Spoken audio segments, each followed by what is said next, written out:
you very much, and probably thank you very much for all the very important and exciting days of the early international research educational network, and it was great. And so probably getting back to the today.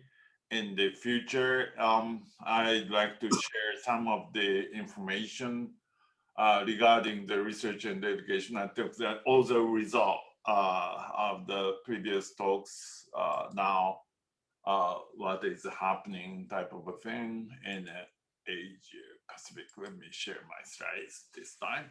Okay, the research and educational network in the region is a little bit changing and dynamically actually changing for the coming, I think, 5 years, I believe. The first of all, this is just the year 2000, which is far beyond most of the stories this morning.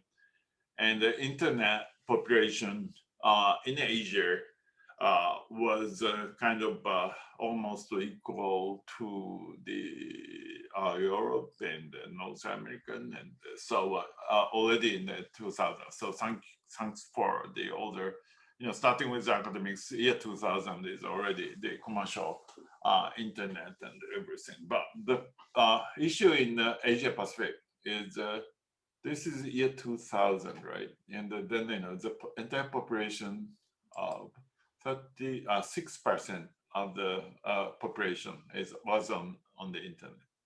This is today.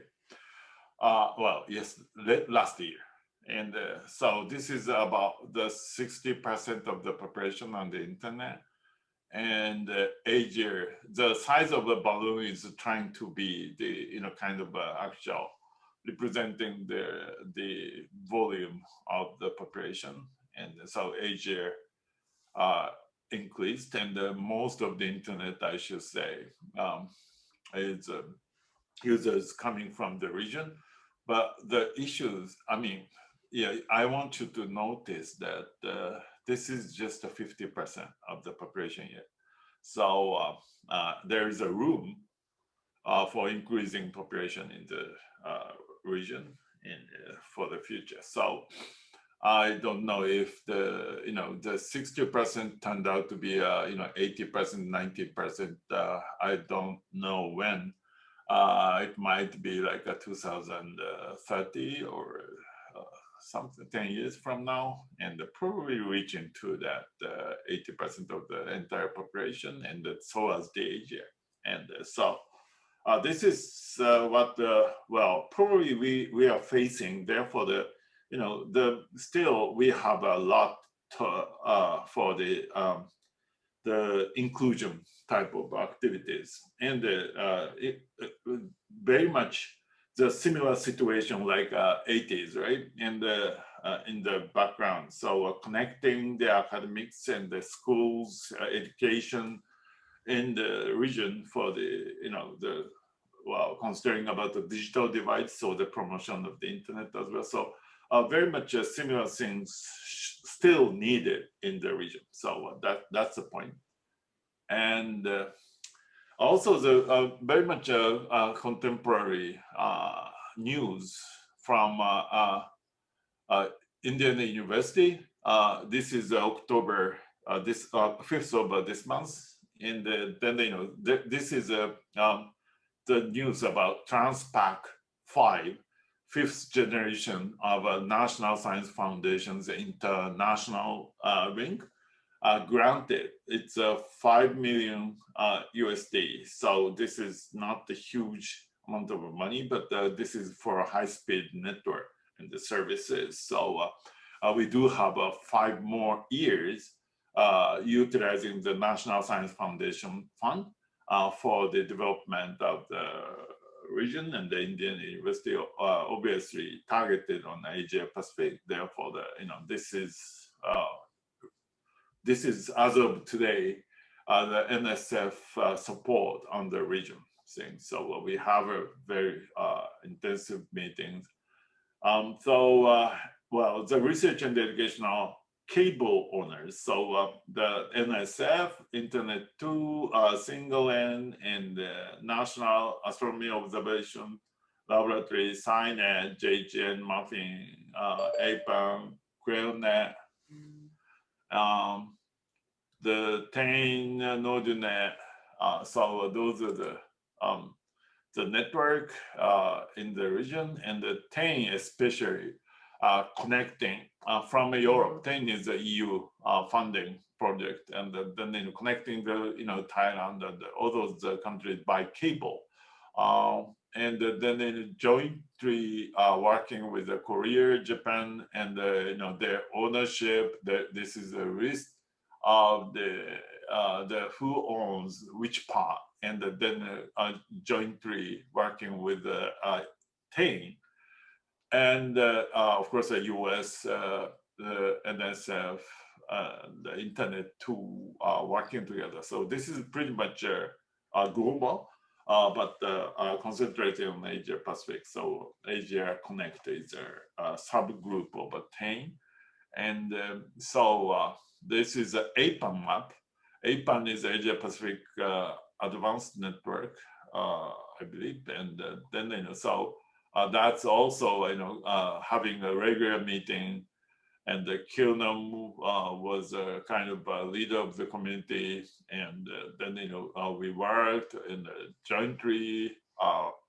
Then some of the traffic is jointly managed by APAN and the APAN JP for the Japanese part. So so that whenever the kind of 100 gig, but by the way, the broad link in here is 100 gig BPS at this point, and we are thinking about 400 within 5 years.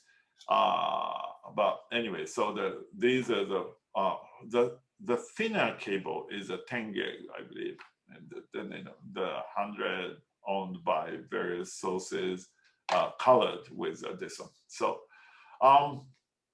the APAN is well, the use of the research and education network, it has been changed in many ways, and then so the high-speed computer, so a supercomputer conference things, it's doing the other kind of TCP algorithm, for example, over the long fat pipe thing. So networking research, and then we are monitoring the operation things, and then also the other IoT and other modern technology, computer science technology things working together overseas, and the sharing for the basically we really need kind of a broad connectivity for the universities and the researchers because of the images and the simulation output and in detail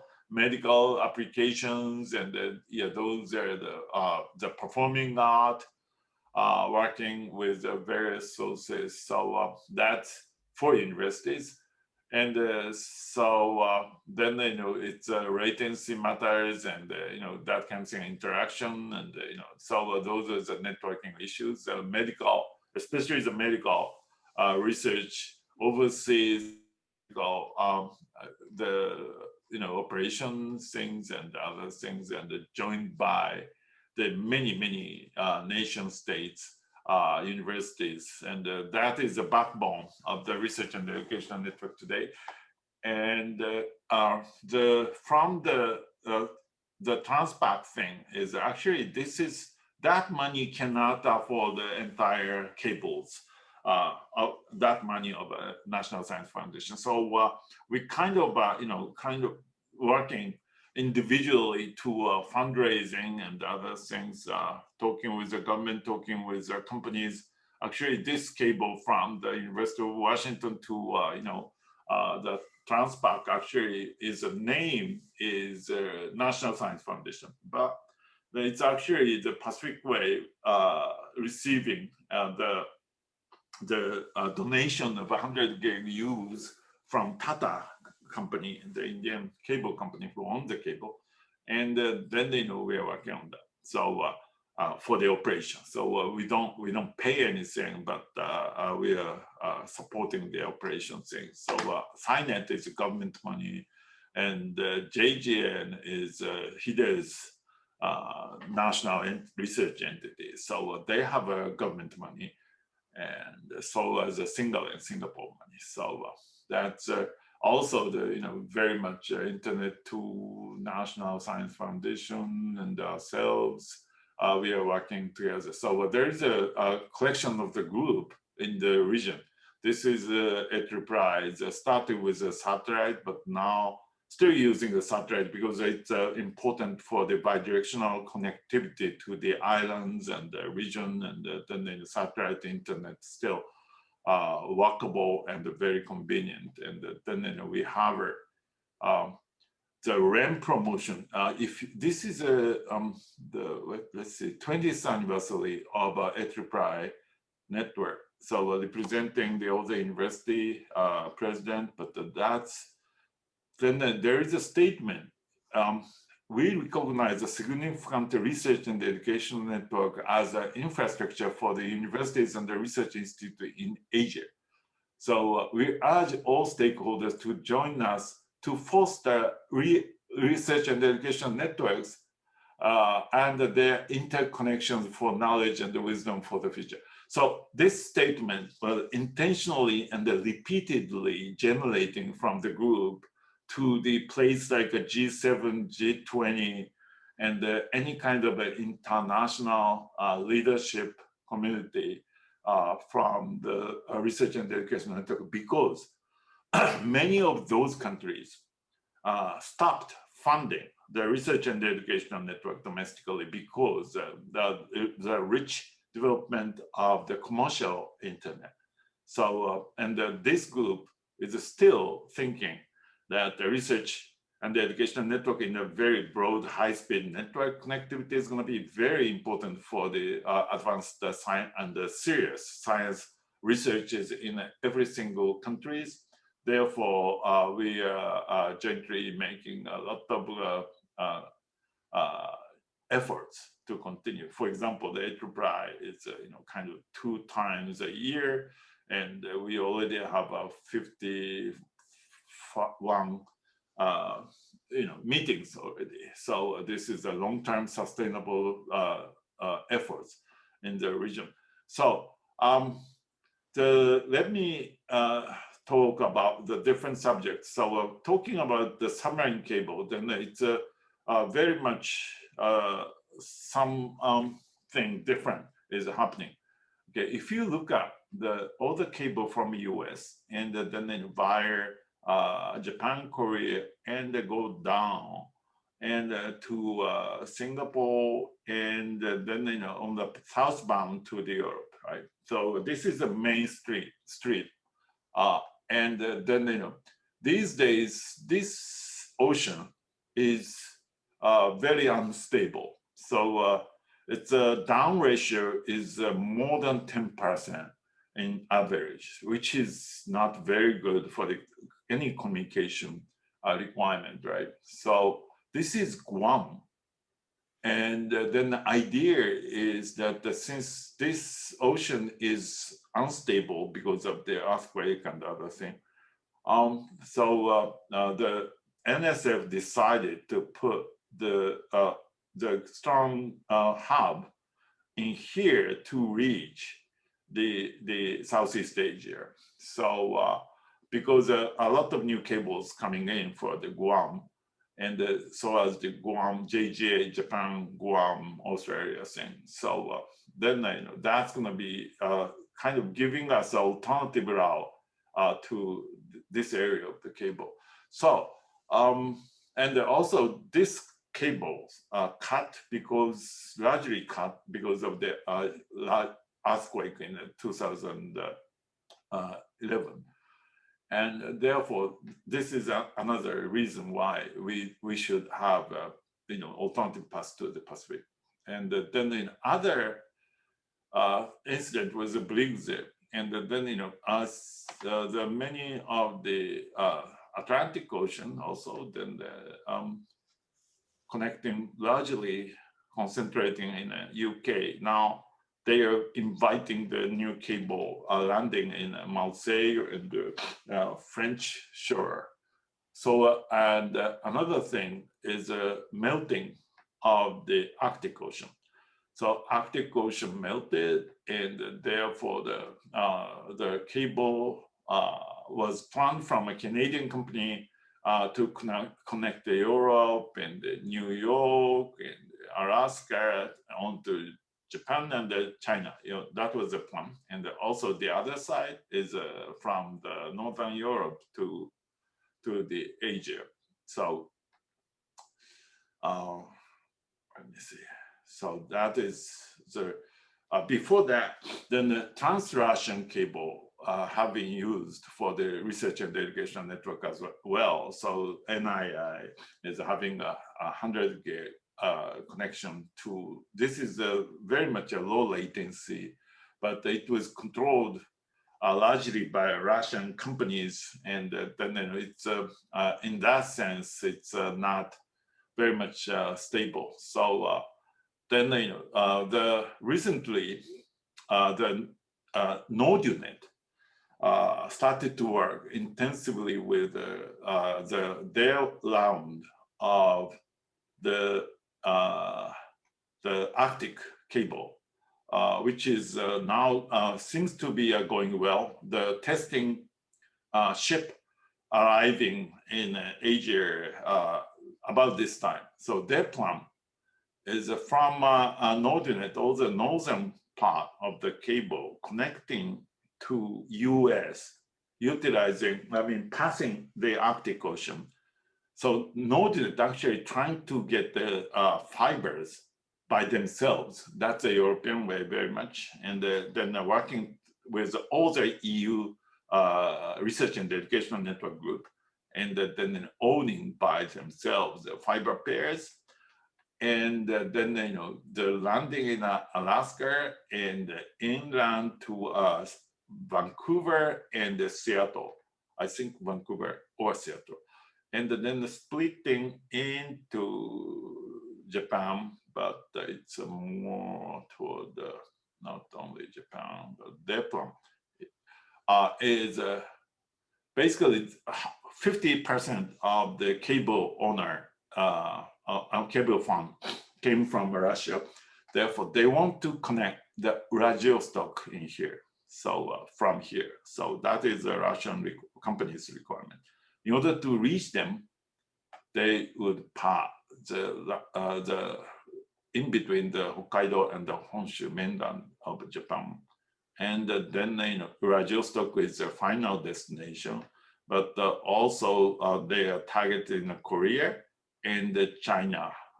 So this is going to be the, and then of course splitting into Tokyo to reach the down to the Asia, right? So this is giving us a totally new topology connectivity to us, and then since the NodeUNet is owning some part of the cable, therefore it's going to be a tremendous opportunity for this side of the U.S. and Asia to have the new kind of alternative rather than this southbound. Southbound is very much suffered with sometimes unstable situation in here and in here these days. So unstable situation is very well known that the Southeast Asia suffers slow internet due to broken undersea cable. This is very much observed, as I mentioned, and therefore the Guam OpenIX is going to be the key. So the new cable called Southeast Asia US is happening, and then also the JGA Japan Guam, the Australia. And so this is creating the new topology in here. And NSF Transpac actually is working on a Guam mainly, and try to connect the Tokyo, Korea, Hong Kong and Singapore. But because of the more toward the kind of trade or the politics issue, so this Guam, Hong Kong is kind of suspended or slowed down. It should have been up within this year, but it's delayed, maybe last year, but it's delayed. I mean, cable is there, but they don't have a documents completed between the two entities, the US company, RTI, and the Chinese, Hong Kong government. So therefore, they need to spend, the NSF need to spend that money. So they are now getting the bidding to Korea and Singapore and I think one other place. But anyway, so then they know that we have the arena park thing for the red part of the connection. So Tokyo, Guam, Manila, Guam, and the Singapore, Guam, and the Surabaya, Guam. And also the recently announced last month the Chile Australia cable, which is a very much attractive place Chile is for the astronomy observatory people, because there is a lot of big, large scale observatory here. So this is about the research network of this way. And let me see, the Guam, this is a Guam, and this is a new Guam Open network. And let me see, the price. I share the price. This is a tricky one. So the cable ownership, like an AudioNet and the RNet, is working on a cable ownership based thing. And then there is two ways: annual price, and the summing up is a yellow bar, or the so-called IRU. So one shot, and the annual price is going to be very small. And so this is, of course, then about the 2-3 million USD, 100 gig from Guam to Singapore, for example. So the similar price for the Tokyo, Singapore, and so 2 to 3 million for 15 years can pay for the 100 gigs. So today, so we are expecting, as I mentioned, that in 3-5 years, then that should be on the 400 gigs. So this is the summary of the situation about the research and educational network in the region. I hope you are pretty much updated from the 30 years ago, 50 years ago. So thank you very much. I want to thank everybody a lot. I think this has been a worthwhile endeavor. We're going to try to plan a similar activity looking, I've talked already with Kilnam and Larry a little bit, looking at the future research directions and networking in Asia, trying to focus again on the Asian area, as opposed to a lot of conferences and discussions have been US-centric or European-centric. And I think it's, since I live in Asia now, at least, I've been trying to get things moved so that we understand better what the Asian problems are and opportunities are. So you'll probably hear from us shortly, well, reasonably shortly. As a sidebar, we're also going to have Professor Iso commented on DCS. We're also going to have a recap video thing like this on the DCS project, just to lay down some history. And Paul Macapetras, Larry Rowe, and others will be part of that. So we'll keep everybody informed. Larry, you got any final comments? No, I just want to second your comments and thank everybody for participating. I think it's besides going back and learning again about the past, I think we also had a number of forward-looking comments, which were very helpful. And to the extent that I can help Dave with a broader meeting, and hopefully others here would be willing to also help, that would be great. But again, thank you all so much for participating. Anybody, any of the individuals have any comment before we conclude the session? It's Vint. I'm hungry. So so thank you for wrapping up. I appreciate it. It was really fun to see all of you and to relive some of this history. But I particularly appreciated Jean Murai's summary of all the cable connections that are underway. I would have lost money, I think, on a bet about the amount of cable implementation that's taken place in the last decade or so. It's really quite astonishing. And with, of course, the low Earth orbit satellite efforts that Elon Musk and Starlink and others are doing, this is a decade of extraordinary increase in connectivity, I think. It's going to be interesting to see what happens at the end of this decade. Very much so. Yes, hope, especially with the potential advent of quantum internet at some point in the game, maybe. Yeah. That's I also. want to thank Cherry for getting us all together and keeping us all together and making sure that things went smoothly. So the behind the scenes. Thank you so much. And also thank you for assisting. Admin. Yeah. And let's hope that sometime in the next year, we can do something like this in person. That would be nice. That would be. That would be nice. That would be nice. We are waiting for you.